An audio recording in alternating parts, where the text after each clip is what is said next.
news, Lobbyists are fed up with politicians accepting their money and then not coming through. opinion, When the automated police force orders you inside, that's just them doing their job. remix. Even lost my job partially due to the whole global warming issue. Increase in oil prices. This guy's scared. This is Top Story with Kelly Klass and Jill Skeen, I've been a listener for about 20 years. I'm talking to you makes me feel better. where the news meets your opinion. Pick up the phone and talk about it. 736-0300. That's 736-0300. Now, here's the hosts of Top Story, Kelly Klass and Jill Skeen. Good morning and welcome to Top Story, 736-0300, and good morning, Jill. Good morning, Cal. Nice to have you here this morning. Thank you. We're going to get right to it, actually. We will save our little news bits and such for a little bit later. We do have Magic Valley Speedway coming in. Well, we don't have the Speedway coming in. We have a representative from the Speedway coming in this morning. Another race day coming up at Magic Valley Speedway. Yeah. At 9 o'clock, I believe we have Twin Falls Mayor Don Hall for State of the City and some stuff to talk about in the meantime. But yesterday, if you will remember, the judge, 5th District Judge Randy Stoker made a decision with the Idaho GOP that was scheduled a meeting for August 2nd. And he refused to issue an injunction against that meeting. Also said that Barry Peterson is not the chairman anymore. So we felt, well, we'll get somebody in here to talk about that. So we have Mike Mathews, who is you are the first vice chair of the Idaho GOP. Yes. All right, and we also have the Idaho GOP attorney, Jason Risch, with us this morning. Good morning, Jason. Good morning. Good morning. Morning, Kelly. Morning, Jill. Nice to have you all here. So the crux of the matter is, in the ruling yesterday, Barry Peterson is out or has not been in, I guess, since the convention. And the meeting this Saturday is going to elect a new chairman for the party. And who else? It'll elect, by the way, good morning, Kelly. Good morning. Good morning, Good morning Mike. to you, too. Thank yes. you. Thank you for having Jason and I on. We appreciate it. Thanks You for the bet. time. Well, actually, I want to ask you something first. Were you surprised at the ruling? I don't think I was surprised. I think we were happy with the ruling. We were really happy that the August 2nd meeting was going forward because, from the beginning of this, I think there was, the members of the Central Committee, myself included in that, felt like we needed to get to an election. We needed to have an election of our officers. Going back to your question, Kelly, it's the chairman, first vice chair, second vice chair, treasurer, and the secretary will be elected. Okay. So those 5 positions. Now, since those positions ended at the adjournment of the meeting, have you actually not also been the first vice chair, or?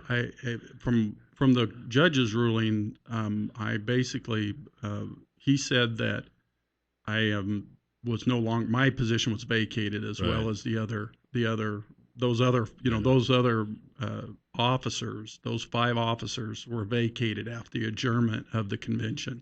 Okay. Okay. So how does that work then? But you're still moving. So what's your position with this meeting and organizing it? I will be. I'm going to run again for first vice chair.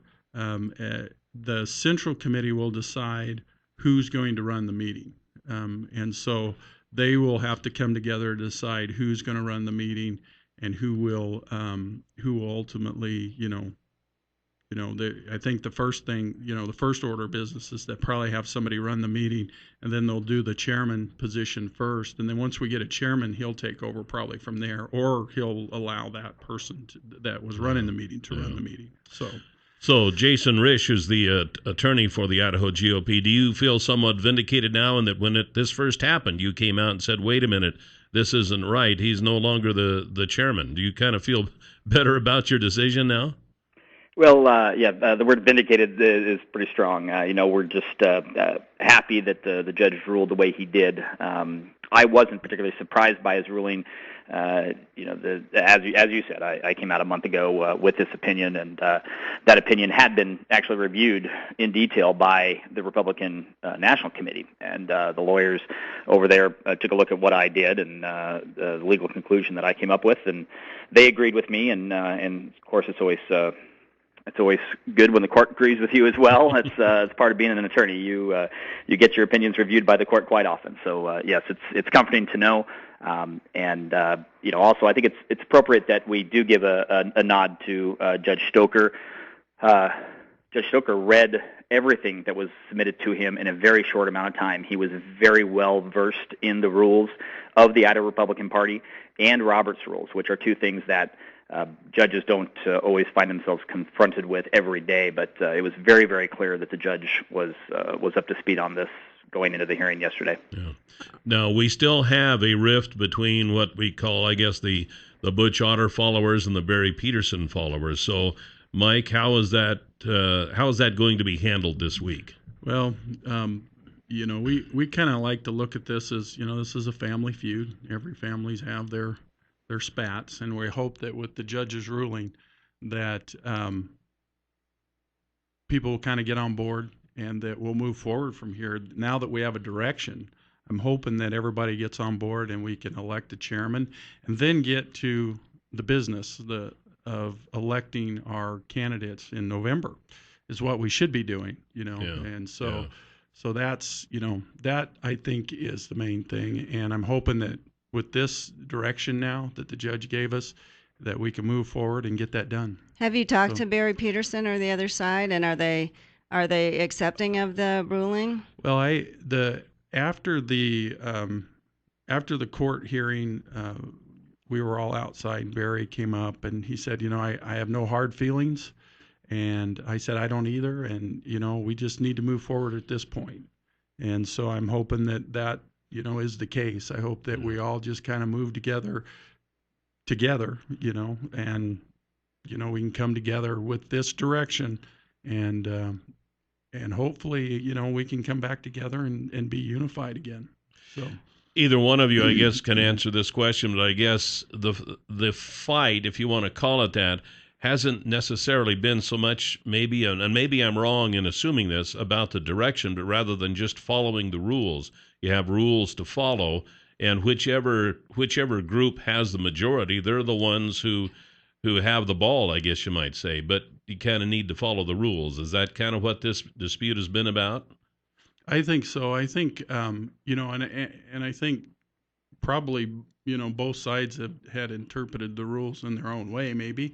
But I think that in the end, I think that from my perspective, I think we were just trying to follow the rules and get to the proper conclusion for the best of the party. I mean, I think that was, in my mind, that was the key thing, was let's follow the right steps so that we can get to an election and we can move forward as a party. So what about the platform? I know that nothing really was decided at the convention. Yeah. It sort of was a waste of time. What happens now? I know you're going to elect the officers, but then do you go through a platform and the other things, or is it just too late for that? Well, the unique thing about the Republican Party is we have a set of rules, but within those rules there's two sets of rules. There's ones for the state party, the Central Committee, and then there's rules for the convention. The platform is solely under the convention, as I understand it. Now, Jason, you can help maybe correct me if I'm wrong on this. So I'll rely on my counsel. So sure. That is certainly in flux. But traditionally speaking, it is convention that handles that, and so that issue is something that the state party will have to deal with.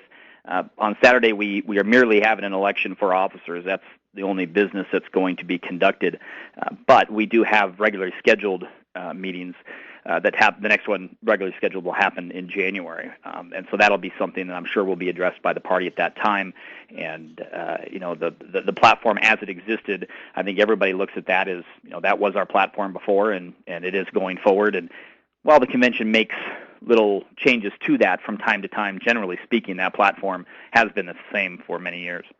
Okay, so that's pretty much what people can expect. Nothing's really changed on that form. There's been a lot of talk about, boy, this is doing a lot of damage to the Republican Party, and so many Republicans are probably going to vote Democrat now. Do you think that that's really going to happen? Because I've maintained all along that a Republican will vote for a bad Republican before he will a good Democrat. Do you think that's is that fair to say?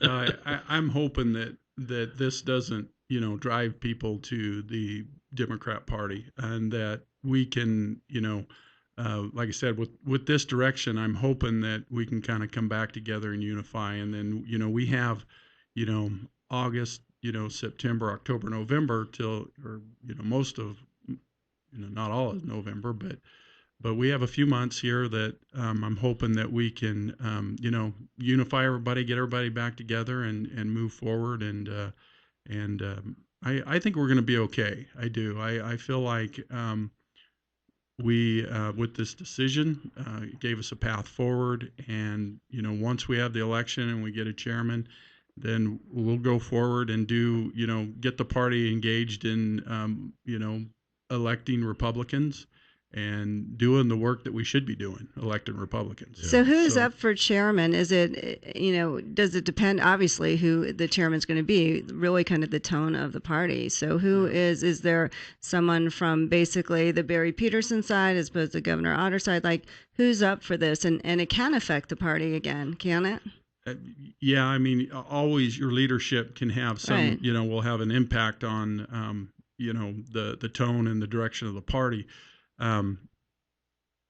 Right now, I've heard three names: Steve Yates from Eastern Idaho, Mike Duff from Eastern Idaho, and Doug Pickett from down in Oakley area.